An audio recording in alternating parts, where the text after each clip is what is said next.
આપણે નીકળી ગયા હતા કામ પર જવા માટે અને કામ પર જતાં જતાં આપણને રસ્તામાં મળી ગયા ઘેટા અને બકરા, જેના કારણે બ્રિજ આગળ ટ્રાફિક થઈ રહ્યો હતો. અને હવે કાળું કે બકરું તો મારી જેવું લાગતું જ લાગે છે કે કાળું બકરું મારી જેવું જ છે. એટલે ભાઈ કે ના રે યાર, તારી જેવું નથી. અત્યારે તડકાના ઘેટા અને બકરા કેવી રીતે જઈ રહ્યા છે તમે જુઓ, કેટલી લાઈન લાગી છે રોડ ઉપર. એટલે હવે આપણે જવાનું છે કામ પર. તો કામ પર જવા માટે આપણે રસ્તામાં આટલો ટ્રાફિક મળી ગયો છે ને હવે આ ટ્રાફિક ક્લિયર કરીને પછી આગળ આપણે નીકળીશું. ત્યારે જો બધા ઘેટા અને બકરા રોડ કૂદીને પેલી અંગર તરફ જઈ રહ્યા હતા. હવે આગળ આપણે જતાં અનુભવી ગઈ છે કે તડકાનું હવે અત્યારે જે આ ઢોર ઢાંખર લઈને જાય છે કેવી રીતે જતા હશે, કેમ કે આપણે તો તડકાના રહી પણ નથી શકતા.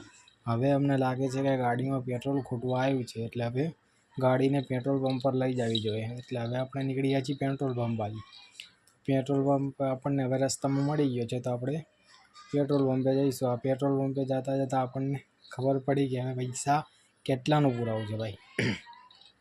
તો હવે પેટ્રોલ પંપે આવીને ઊભા રહી ગયા છે, તો ખબર પડશે નાનભાઈ કેટલાનું પુરાવશે. ત્યારે આપણે હવે ઉતરી ગયા છીએ. નાનભાઈ કહે છે કે 20 રૂપિયાનું પેટ્રોલ પુરાવ્યું ભાઈ. અને પછી પેટ્રોલ પુરાવીને આપણે હાલતા થઈ ગયા છીએ. આગળ જઈએ તો જોયું છે માટલા બનાવીને ગોઠવીને બહાર મૂકી દીધા છે. ત્યાં ચકલાનો માળો પણ લાગે છે. ભર ઉનાળામાં ચકલાનો માળો છે, એટલે સાહેબ આમાં હવે ચકલાનો માળો તો આપણે બાંધવો જ જોઈએ. કેમ કે અત્યારે તડકાના આપણે માણસ નથી રહી શકતા તડકામાં, તો ચકલા કઈ રીતે રહી શકે. એટલે આપણે આગળ નીકળી ગયા છીએ. એટલે નાનભાઈ કહે છે કે આપણે કંઈક એવું કરશું જ્યાંથી તડકામાં ચકલાઓને માળા બાંધી દઈએ તો વાંધો ન આવે. ત્યાંથી કાળું કહે છે કે આપણે 1-2 લાઈન હવે લગાવી દઈશું, એમાં શું ફરક પડી જવાનો. કેમ કે ચકલાય મારી જેમ કાળા ના થઈ જાય ને તડકામાં, એટલે. તો આપણે આગળ નીકળી ગયા ત્યારે આપણને ખબર હવે શું થશે. અને હવે રસ્તો બહુ લાંબો છે ભાઈ, એટલે રસ્તામાં નીકળવામાં બહુ વાંધો પડી જવાનો છે. અને આવી ગયું છે સર્કલ. હવે સર્કલથી વળી ગયા ત્યાં બધું બહુ વેચાય છે. આપણે નીકળી ગયા આગળ, એટલે આગળ આપણને હવે આ બધા બોર્ડ જોવા મળી રહ્યા છે. અને બોર્ડમાં કાંઈક એડવર્ટાઇઝમેન્ટ લગાવેલી છે. આ બધા અત્યારે જે નવા મકાનો બની રહ્યા છે, બિલ્ડિંગો બની રહી છે, અને એડવર્ટાઇઝ આવી ગઈ છે. અને લસ્સીની આવી ગઈ દુકાન. આ છે નાગર ચોરાફળીવાળાનું ચોરાફળી, જ્યાં આપણે લઈ લઈએ છીએ ચોરાફળી ગમે ત્યારે, પણ અત્યારે નથી લેવાની, કારણ કે ઉનાળો ચાલે છે. અને એની ચટણી બહુ ખરાબ છે સાહેબ, સવારમાં યાદ આવી જાય. અને હવે આગળ નીકળી ગયા એટલે આપણને મંદિર દેખાણું. એટલે મંદિરે આપણે પગે લાગીને આ નીકળી ગયા છીએ. ભગવાનનું મંદિર છે સાહેબ, એટલે આપણે તો સનાતન ધર્મ એક જ છે. અને હવે ચા પીવા માટે ઊભા રહી ગયા છે. તો ભાઈ કે 2 રૂપિયાની ચા પીવી. અમે એકદમ 2 જણા પીવો તો તે પાસ લઈ લીધી 10 રૂપિયાની. ના ભાઈ ખાય મસાલો, કાળુને મસાલો જ ભાવે, બીજું કાંઈ ભાવતું જ નથી. ત્યાંથી આપણે નીકળી ગયા આગળ. હવે ફૂલ લગાવી દીધા છે, ફૂલ પધરાવા ઊભા રહી ગયા. હવે ફૂલ પધરાવાના છે એટલે કાળીઓ આખું થેલીનો નાખી દે. સારો લો, નાખી દીધી ગાડીએ થેલી. એટલે હવે પાછું થેલી નીકાળીને નાખે. કાળું કે અંદર મચ્છી ઝૂમ કરીને જોઈ લે, એટલે આપણે ઝૂમ કર્યું તો આપણને કાંઈ દેખાય નહીં. તમને દેખાણી તો કહેજો. હવે આમાં ઘણી મચ્છીઓ આવી ગઈ છે, પણ આપણને અત્યારે દેખાતી નથી. ત્યાંથી હવે આપણે આગળ નીકળવાની તૈયારી કરી રહ્યા છીએ. તો હાલો ત્યારે હવે હાલતા થઈ ગયા છીએ. ને આગળ આપણને ખબર પડશે શું છે ને શું નહીં.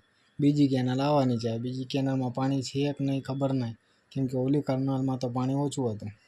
હવે આગળની કેનાલમાં પાણી હોય તો સારું છે, નકર કાંઈ નહીં. ત્યાં કેનાલ જોઈ તો કેનાલ તો સૂકી પડી છે, પાટિયા બધા પાડી દીધા છે, અને આ બધું ગંદાતું જ પાણી પડ્યું. તો હવે આવી ગયો કાચો રસ્તો. હવે કાચા રસ્તામાં જવામાં બહુ તકલીફ પડી જાય ભાઈ. જો કેનાલમાં પણ પાણી છે જ નહીં. કેનાલમાં એકદમ સૂકું પડી ગયું છે. અને આગળ બની રહ્યો છે બ્રિજ. હવે બ્રિજ બન્યો કે નહીં કાંઈ ખબર નથી, પણ કમ્પ્લીટ થાય છે. કેનાલમાં તો બધું ગંદુ પાણી ભરાઈ ગયું છે. જો ભાઈ, કેનાલનું પાણી જોઈને આપણે આગળ થઈ ગયા. જો આ બ્રિજ બની રહ્યો છે, આ બ્રિજનું કામકાજ લગભગ પૂરું થવા આવ્યું છે. ઉપર હવે કેનાલની ઉપરથી બ્રિજ બનાવશે, કેમ કે અહીં નેશનલ હાઈવે નીકળી રહ્યો છે એવી વાત કરતા હતા. હવે આપણને કાંઈ ખબર નથી નેશનલ હાઈવે બનશે કે શું બનશે, પણ હવે બનવાનું તો છે. ભાઈને આવી ગયો છે ફોન, અને ફોન કામથી આવી ગયો છે. હવે નીકળી ગયા છીએ આપણે આગળ. તો પાકો રસ્તો આવી ગયો. હવે પાકા રસ્તા ઉપર તો ભાઈ ચલાવે છે ધૂમ ચાલે ધૂમ. હવે ભાઈની ધૂમ જઈ રહી છે ફટાફટ. હવે નાનભાઈ કે પાકા રસ્તામાં તો હું ગાડી જબરજસ્ત ચલાવવાનો. અને આ બધી ફેક્ટરીઓ નવી બની રહી છે, એટલે આપણા ગુજરાતમાં કામ ઘણું વધી રહ્યું છે. ડેવલપમેન્ટ તો થઈ જ રહ્યું છે ભાઈ. હવે આગળ પાકા રસ્તામાં ફટાફટ આપણે કામ પર પહોંચવાના છીએ. એટલે વાળી નીકળી ગયા છીએ આપણે આગળ. અને આ બધા ખેતરમાં અત્યારે તો કાંઈ વાવ્યું નથી, કાંઈ વાવવાનું છીએ. એટલે હવે આપણી કંપની આવી ગઈ છે. જો સામે આપણી કંપની દેખાય છે ત્યાં આપણે કામે જવાનું છે. ને હવે ભાઈ કહે છે કે હવે રામ રામ કરી દો. ભાઈને મસ્તી બહુ ચડે છે. કાળીઓ અમારો આખો દિવસ મસ્તી જ કરતી હોય.